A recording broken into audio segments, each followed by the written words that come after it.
Shalom, jemaat Filipi yang dikasih Tuhan. Puji Tuhan, kita boleh ada saat hari ini. Kita memberikan waktu kita yang terbaik buat Tuhan, amin. Tapi sebelum kita memuji dan menyembah Tuhan, saya mau dengar dulu suara Bapak, Ibu, dan saudara-saudara sekalian. Shalom Filipi! Yes! Shalom Filipi! Yes, yes. Shalom Filipi! Yes, yes, yes. Luar biasa, lihat tepuk tangan buat bagi Tuhan. Walaupun kita di rumah, semangatnya tetap luar biasa, Bapak Ibu. Mari kita berikan waktu kita yang terbaik buat Tuhan. Kita memberikan hati kita yang terbaik. Kita mau menyembah Tuhan. Kita mau menyiapkan hati kita untuk diisi kembali dengan kebenaran firman Tuhan. Mari Bapak Ibu kita bersatu dalam doa. Bapak, kami bersyukur Tuhan.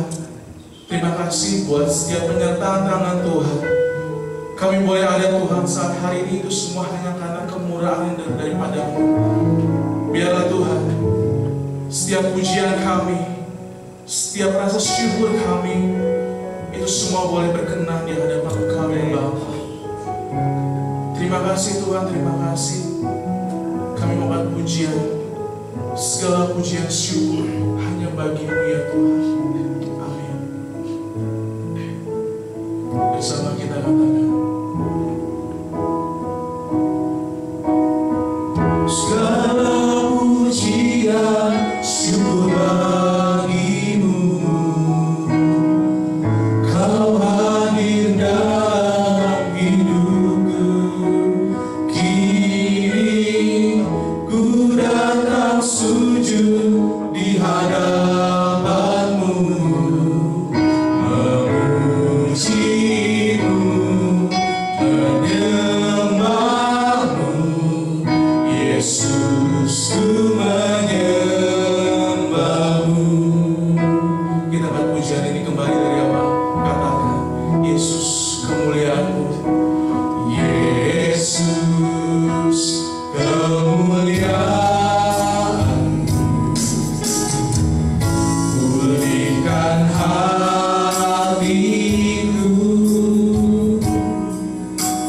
Yesus, kemuliaan-Mu.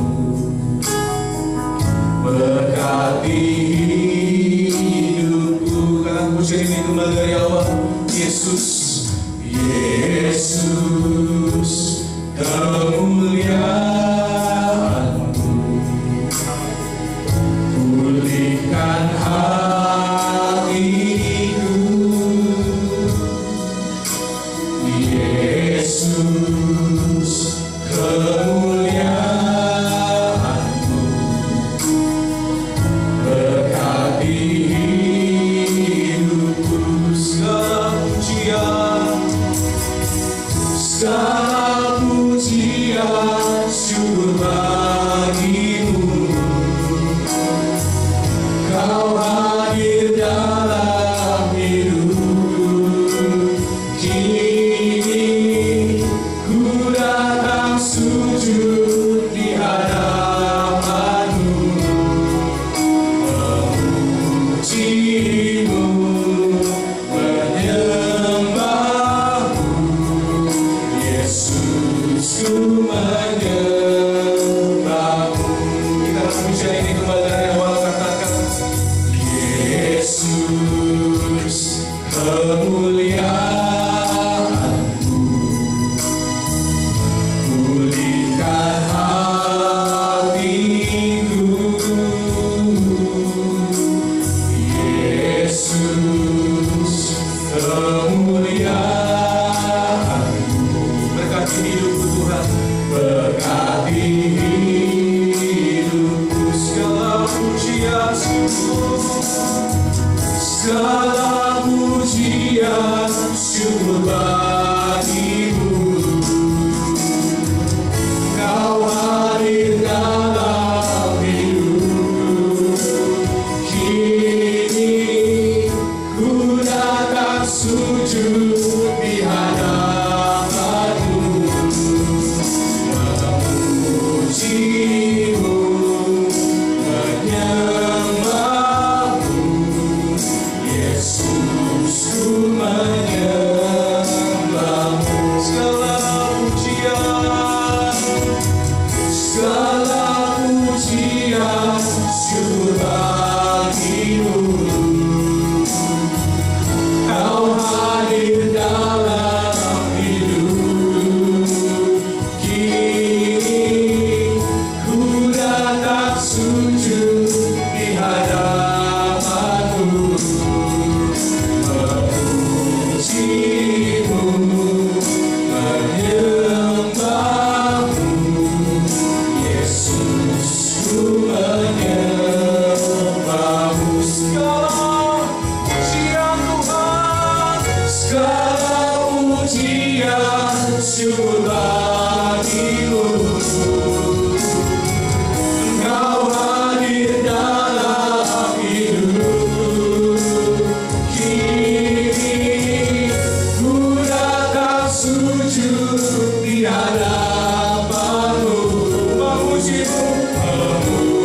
Terima kasih Tuhan Yesus yang baik, terima kasih.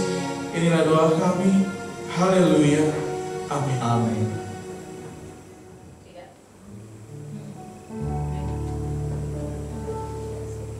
Seperti rusa rindu, sungai jiwaku rindu engkau. Kaulah Tuhan hasrat hatiku, ku rindu menyembahmu. Engkau kekuatan dan perisaiku, kepadamu rohku berserah. Kaulah Tuhan hasrat hatiku, ku rindu menyembahmu. Yesus, Yesus, kau berarti bagiku.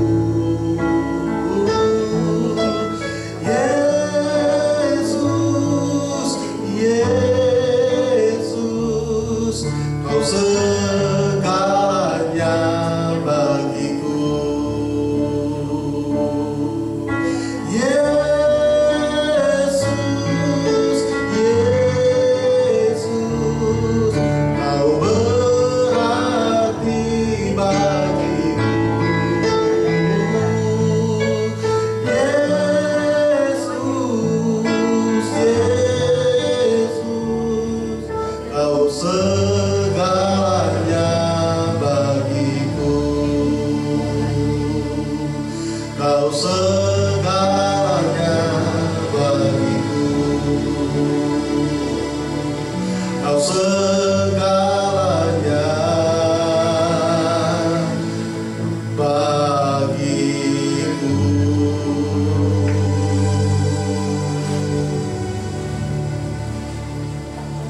Happy Sunday, selamat hari Minggu bagi setiap kita, orang-orang yang dikasihi Tuhan dan mengasihi Tuhan. Kembali kita bertemu dalam rangkaian ibadah yang penuh dengan sukacita. Hari ini saya akan menyampaikan kebenaran firman Tuhan tentang bagaimana seharusnya kita memahami, mengerti arti kehadiran Roh Kudus dalam kehidupan orang-orang yang percaya kepadanya. Beberapa waktu yang lalu saya sudah menyampaikan tentang kenaikan Yesus Kristus, arti pentingnya kenaikan Yesus Kristus, dan salah satunya adalah kenaikan Yesus Kristus dianggap penting karena dengan demikian janji Bapa digenapi dalam kehidupan orang-orang percaya. Saya berikan judul firman Tuhan pada saat hari ini, Roh Kudus, pemberian terbaik Allah. Setiap kita yang hidup di dunia ini tentu pernah mendapatkan kado, baik itu kado ulang tahun, kado pernikahan, atau mungkin kado karena anak dalam keluarga kita lahir, atau kado-kado yang lain.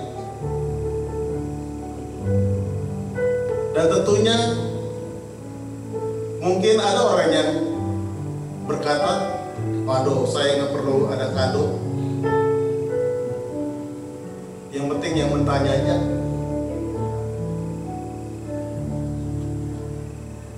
Ada yang bilang, waduh, kadonya ini beda dengan yang lain. Saya belum pernah menerima kado yang seperti ini. Ya, saya sebagai hamba Tuhan, jujur saja beberapa kali mendapat kado. Saya nggak minta, dikasih juga. Seperti baju yang saya pakai ini. Nah, puji Tuhan lah. Memang hamba Tuhan itu penuh dengan kasih karunia, dikasih orang gitu ya.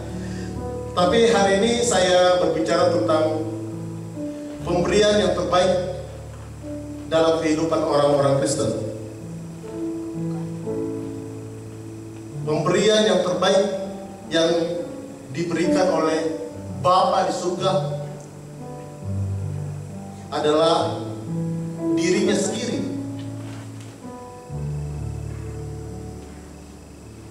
Melalui pribadi Yesus Kristus. Tetapi hari ini saya mau mengatakan kepada kita, salah satu pemberian yang jarang kita bicarakan di dalam kehidupan orang Kristen adalah Roh Kudus. Roh Kudus itu adalah kado yang terbaik yang diberikan oleh Bapa di surga setelah Yesus naik ke surga. Nah, karena itu tentu kado yang terindah atau pemberian yang terbaik yang diberikan oleh Allah ini pasti berbeda dengan pemberian-pemberian yang lain. Misalnya rumah yang baru, pakaian yang baru, seperti dari saya katakan, mobil yang baru, asal jangan istri yang baru, itu bahaya. Tapi hari ini saya akan menjelaskan kenapa Roh Kudus adalah pemberian yang terbaik yang diberikan oleh Allah kepada orang-orang yang percaya. Kita baca firman Tuhan dari Lukas 11 ayat yang ke-13. Demikianlah firman Tuhan dalam Lukas 11 ayat yang ke-13. Jadi, jika kamu yang jahat tahu memberi pemberian yang baik kepada anak-anakmu, apalagi Bapamu yang di surga, Ia akan memberikan Roh Kudus kepada mereka yang meminta kepadanya. Yang berbahagia adalah orang yang membaca firman Tuhan, merenungkan dan mengerti firman Tuhan, dan melakukannya dalam kehidupannya sehari-hari. Katakan amin. Perhatikan bahwa dalam Lukas 11 ayat yang ke-13 ini adalah bagian dari perikop tentang hal berdoa. Sementara perikop yang paralel dengan Lukas 11 ayat 13 dan seterusnya ini terdapat di dalam Matius 7 ayat yang ke-7. Di situ dikatakan, mintalah, ketuklah, maka engkau akan mendapatkan. Namun dalam bagian perikop Lukas 11 ayat yang ke-13 ini lebih jauh tabib Lukas atau dokter Lukas menjelaskan secara detail apakah pemberian itu. Sebab di dalam Matius tidak dijelaskan secara eksplisit, secara lebih detail apa pemberian yang dimaksudkan oleh Matius. Mungkin maksudnya Matius, pemberian yang dimaksudkan oleh Matius adalah pemberian yang general. Tetapi dalam Lukas 11 ini, pemberian yang dimaksud adalah pemberian yang secara detail, dan pemberian yang dimaksud adalah pemberian yang lebih baik daripada pemberian-pemberian yang sanggup diberikan oleh Allah Bapa di surga kepada orang-orang yang percaya kepadanya. Apakah itu? Isi pemberian Bapa di surga adalah Roh Kudus, Roh Allah itu sendiri, pribadi Allah itu sendiri, Roh Kristus dalam terjemahan yang lain.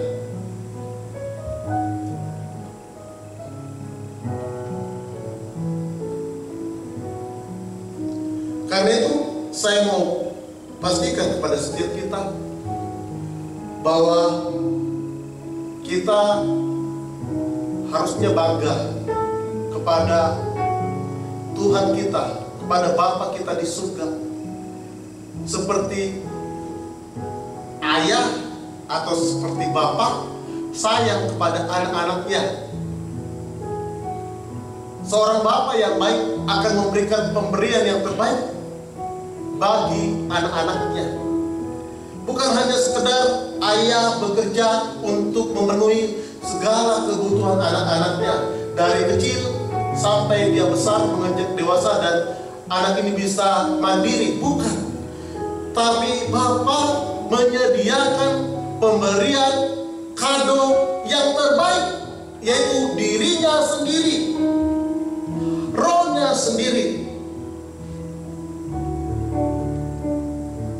Karena itu dalam pembahasan perenungan firman Tuhan pada saat hari ini, kenapa Roh Kudus adalah pemberian yang terbaik dari Bapa di surga yang sanggup diberikan kepada setiap orang-orang yang percaya kepada Tuhan?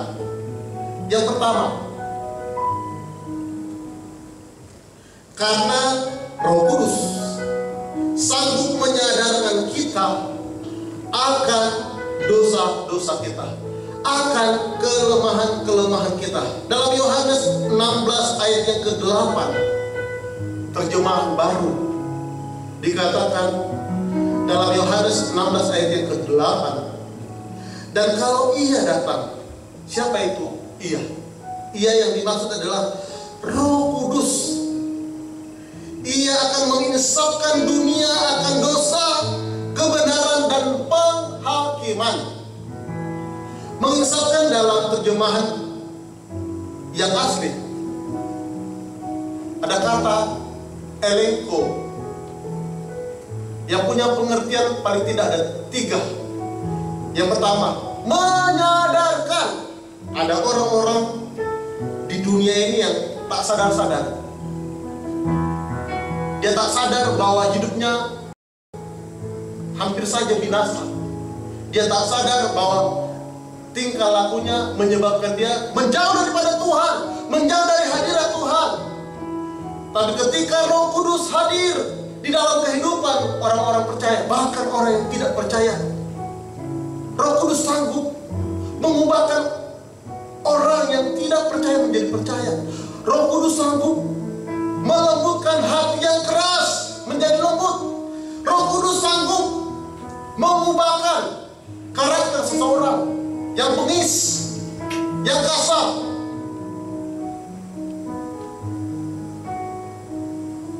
Mengisapkan atau eleko juga punya pengertian yang kedua, menegur. Tidak semua orang suka ditegur, tapi biasanya seperti yang dialami oleh anak-anak Tuhan yang sudah percaya kepadanya, Roh Kudus menegur seseorang tentu untuk kebaikan. Agak berbeda dengan sesama kita. Ada orang-orang di sekitar kita menegur bukan dengan maksud baik, tapi mungkin hanya untuk apa? Untuk mempermalukan pihak yang ditegur. Tapi Roh Kudus tidak. Dia menegur seseorang supaya seseorang itu kembali kepada Tuhan, supaya seseorang itu mengenal kasih Tuhan, supaya seseorang itu hidup dalam kebenaran, supaya seseorang itu diubahkan hidupnya menjadi lebih baik dari yang dulu-dulu. Itulah pekerjaan Roh Kudus. Dan yang ketiga, eleko artinya membawa kepada terang. Membawa kepada terang artinya dulu orang-orang yang tidak mengenal Tuhan itu hidup dalam kegelapan. Bukan orangnya gelap, bukan. Bisa saja orangnya putih, putih seperti hantu mungkin, ya. Tapi hidupnya gelap karena tidak mengenal Yesus sebagai Tuhan dan Juru Selamat.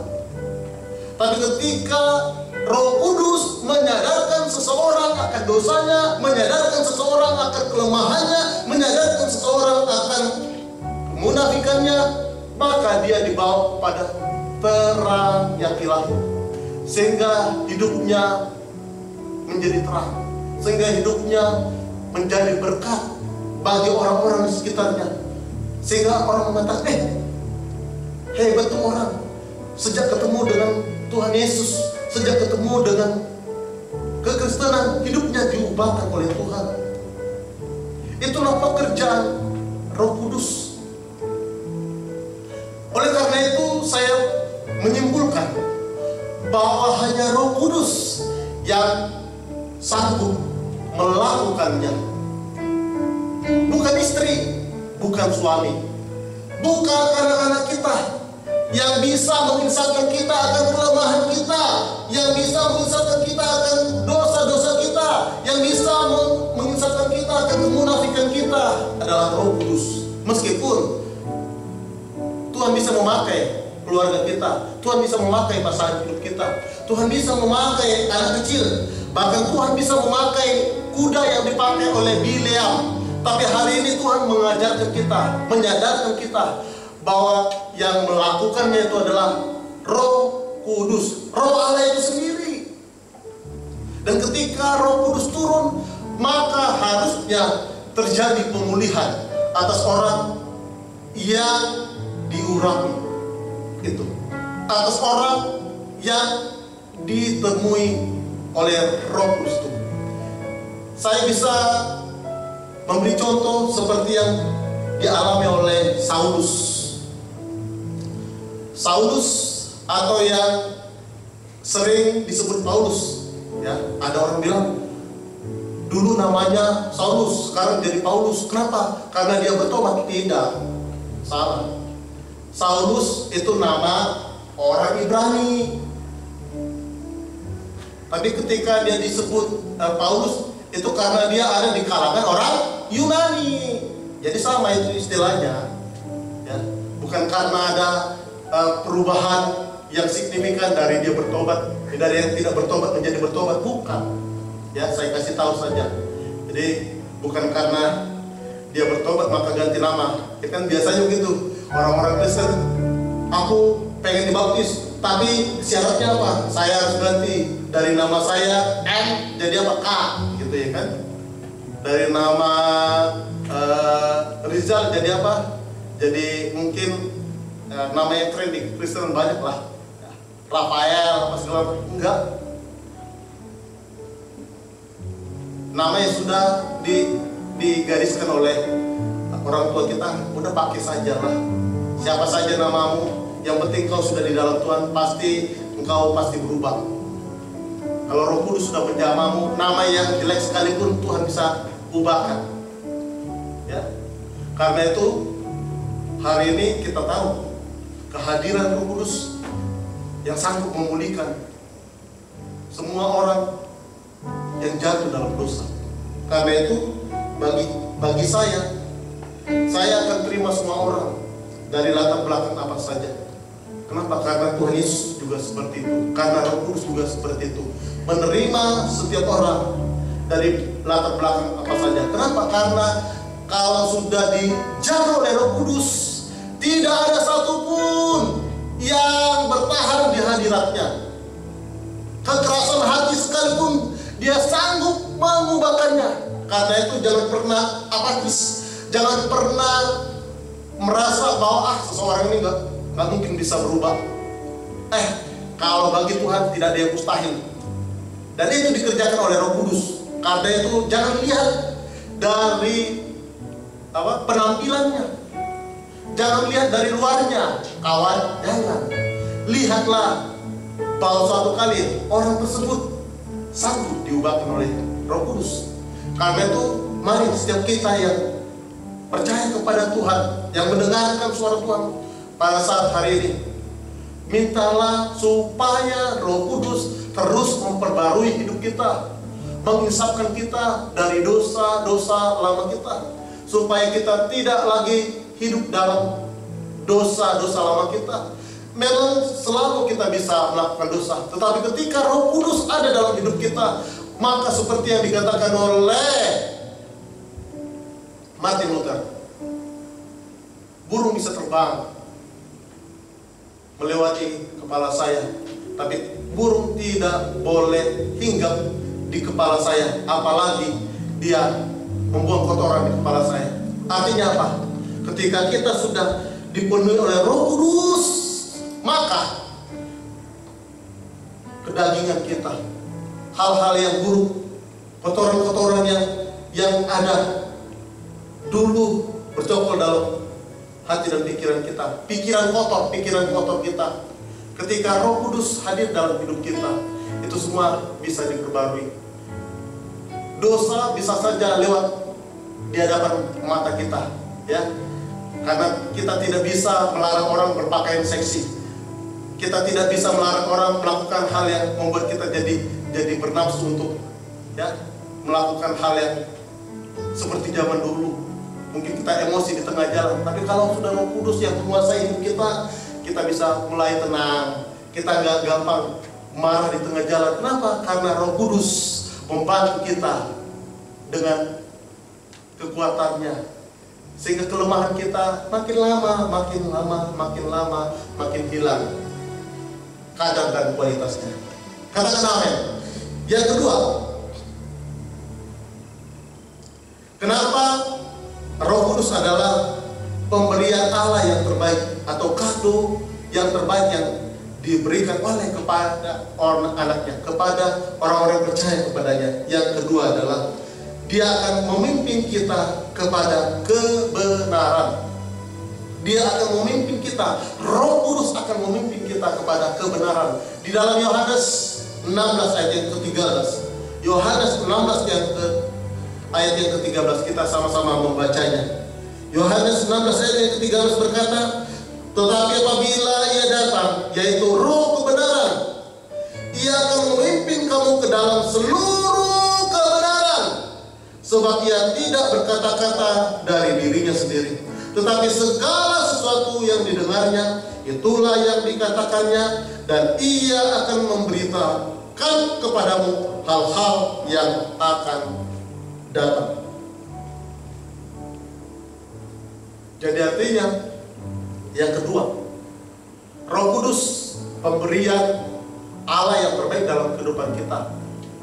Dia ada dalam hidup kita. Dia bercokol dalam hidup kita, menuntun hidup kita untuk hidup di dalam kebenaran. Kebenaran apa itu? Kebenaran akan Yesus Kristus adalah Tuhan. Kebenaran bahwa lewat Yesus Kristuslah kita diubahkan. Dan kebenaran apa lagi? Lewat pembacaan firman Tuhan kita bisa mengenal kebenaran. Kadang-kadang dalam kehidupan kita berjemaat, dalam kehidupan kita menjadi orang Kristen,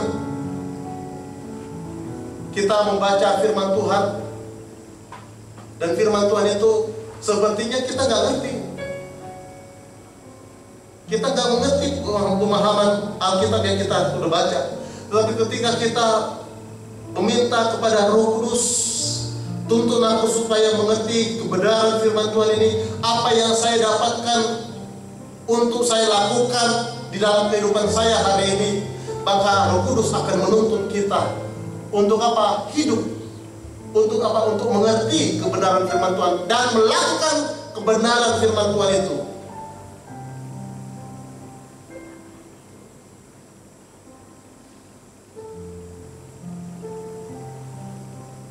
Rohnya yang menuntun kita akan untuk menuntun kita menjadi lebih bijaksana lagi. Di dalam pembacaan kitab Amsal, di situ kita mendapatkan dan menemukan kata-kata hikmat, kata-kata bijaksana. Tapi kata-kata bijaksana atau kata-kata hikmat itu akan begitu sulit kita lakukannya. Kenapa? Karena di dalam Amsal itu ada tentang etika, ada tentang bagaimana kita harus bersikap, bagaimana kita harus bekerja dengan rajin, bagaimana kita menyikapi perzinahan, bagaimana kita menyikapi banyak hal dalam kehidupan kita. Kebetulan ya, hari-hari ini di Jemaat Tuhan GBI Filipi sedang masuk dalam pembacaan kitab Amsal.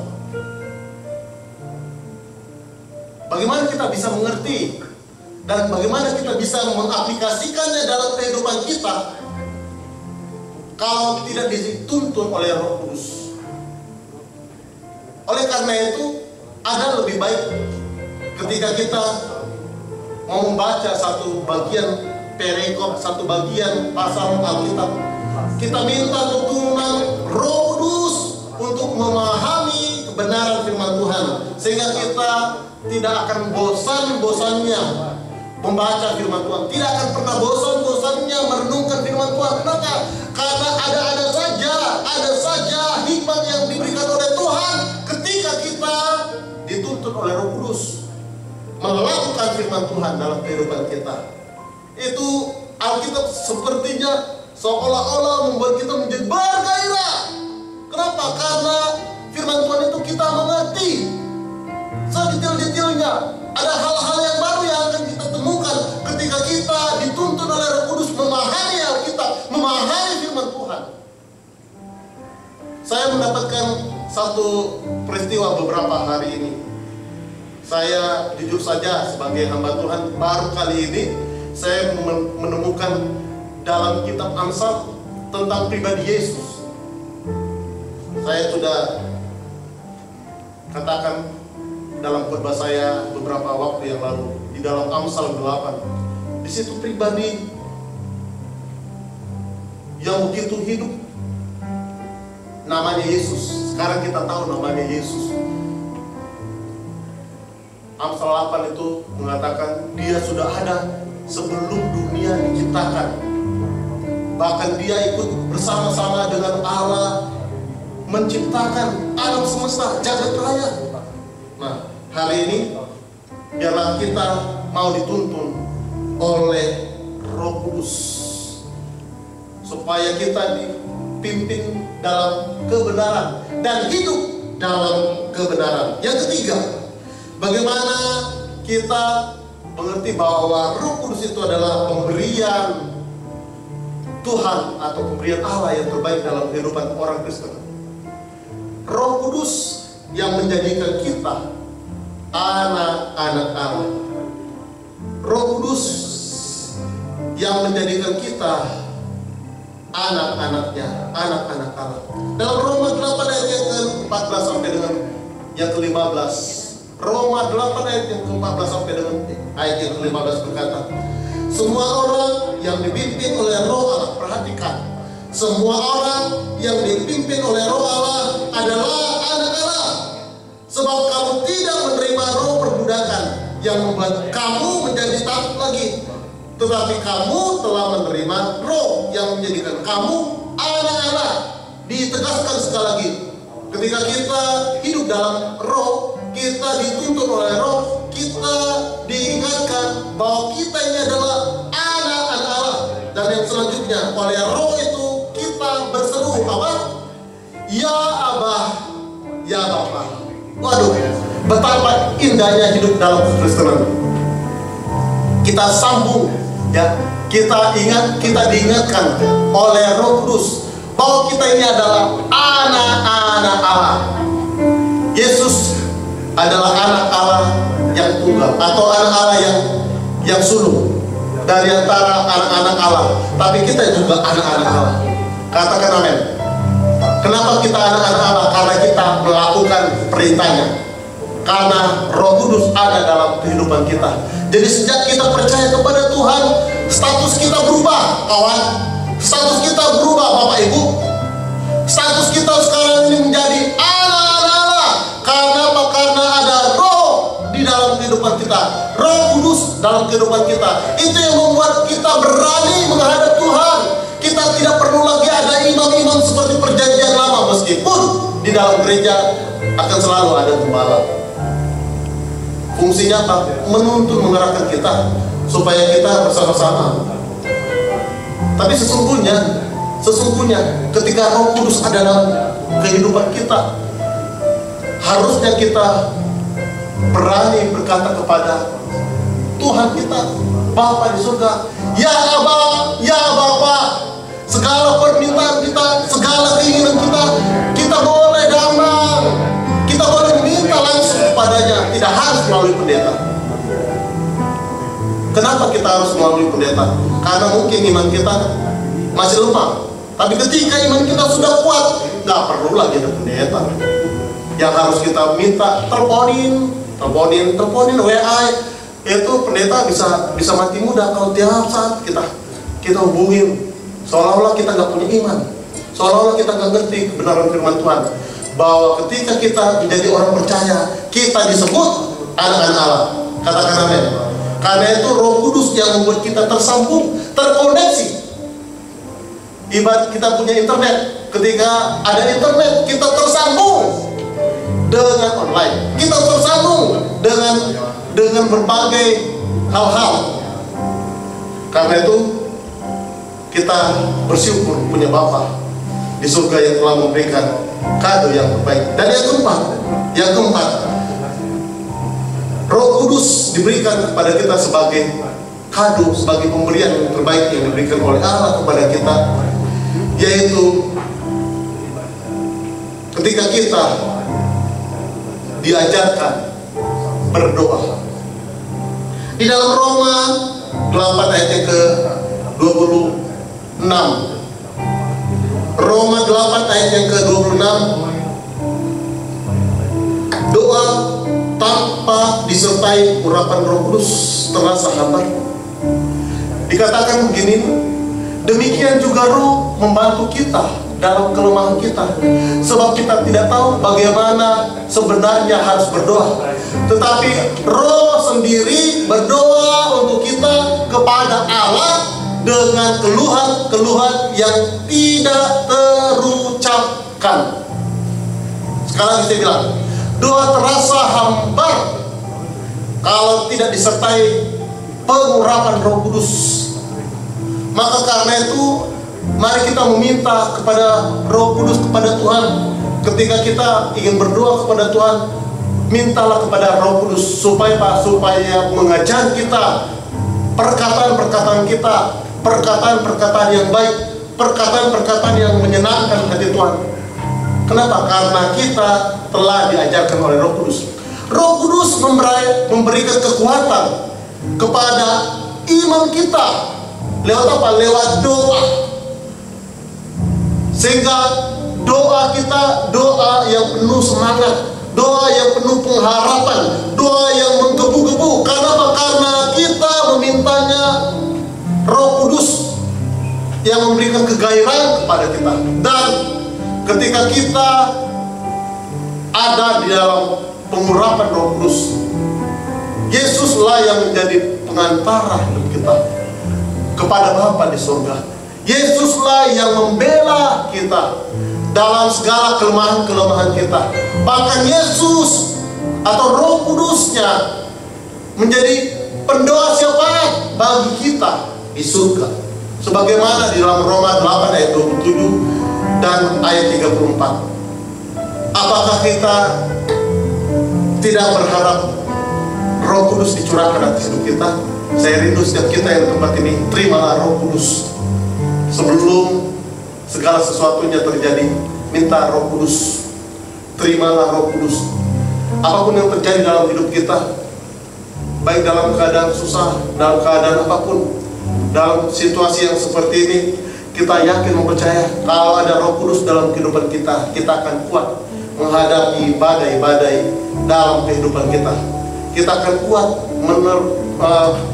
mengalami yang namanya penderitaan. Sebab apa? Sebab Roh Kudus diberikan untuk kita, sehingga kita boleh tampil menjadi pemenang. Terimalah kado yang terbaik yang datangnya daripada Tuhan Yesus. Tuhan Yesus memberkati kita.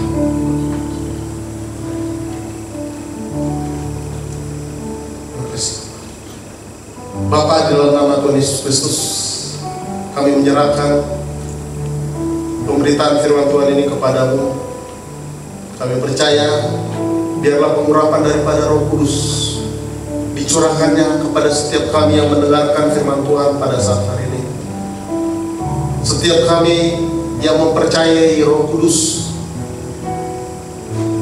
Roh Allah itu sendiri sampai dengan sekarang masih berkarya atas orang-orang yang percaya kepadamu. Kami berdoa pada saat hari ini supaya orang-orang yang kurang mempercayai Roh Kudus dalam kehidupannya mungkin tidak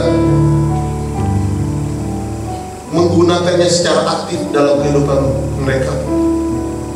Berilah pengertian kepada mereka Tuhan, supaya mereka mulai hari ini mempercayai karya Roh Kudus dalam kehidupan mereka.